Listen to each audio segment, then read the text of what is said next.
Look at you? Yeah, I'll look up. All right. Coach Dubuque. First things first, welcome back to Ohio. Always. Walsh Ironman. What are the Princeton Tigers looking for here? Well, we got some guys who are already committed coming to Princeton. And then also just looking for guys who want to compete, love to compete, not only, just in general, but against the best competition, right? I mean, that's what we want because that's what we put our guys in front of, right? We're wrestling some of the best teams in the country on our own personal schedule. So we want to make sure that guys aren't, shocked when they get to Princeton. They're used to wrestling on big stages against big teams. So that's what we're looking for. Biggest thing that, when you got a guy that's already committed to you, your pool is really small that you can recruit from because you're an Ivy League school. Yeah. The transcripts are usually a big indicator whether you can recruit someone or not. You usually know who you want coming in based on transcripts, talking to parents, things like that. Is it kind of nice to not have to cast as wide of a net for you?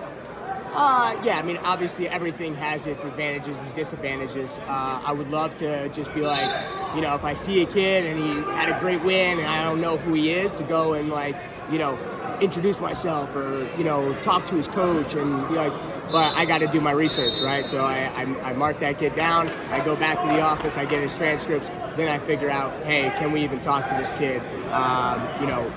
Because does he fit the academic profile we're looking for? So again, but like you said, I have 2 or 3 guys that I'm looking at.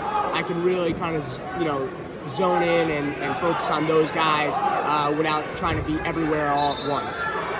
Is it kind of a bummer sometimes when you see this dude that's just a maniac, taking shots, lunatic, you love his style, but then, the guy's got a 2.2 GPA and a 18 on the ACT. Yeah. Is that kind of deflating a little bit? I get my heart broken more than you know. So, but again, it's we attract a different kid, right? Who not only values his wrestling but also values his academics.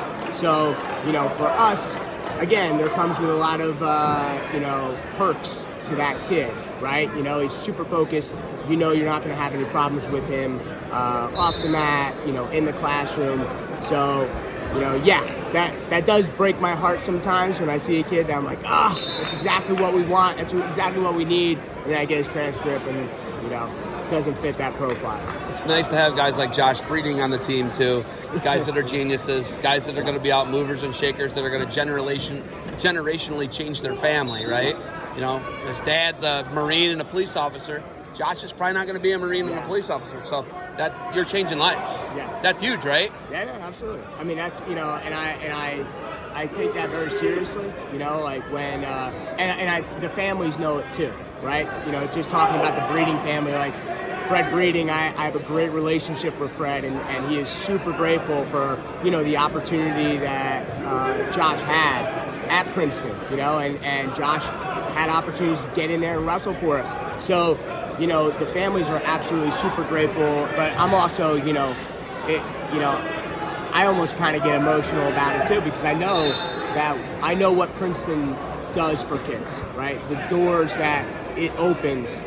So it's amazing when, you offer a kid and he says yes, and that, 10 years down the line, he's going to be doing some amazing things. I love it. You got anything else for me? Yeah, man, I appreciate it. I love the Ironman.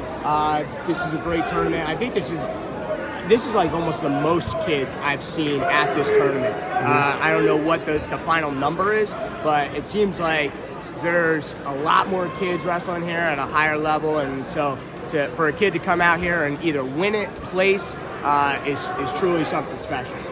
Last thing, I ask you a favor. Please stop striking my YouTube. I don't appreciate it. Thank you for the time. Good luck moving forward. Appreciate it.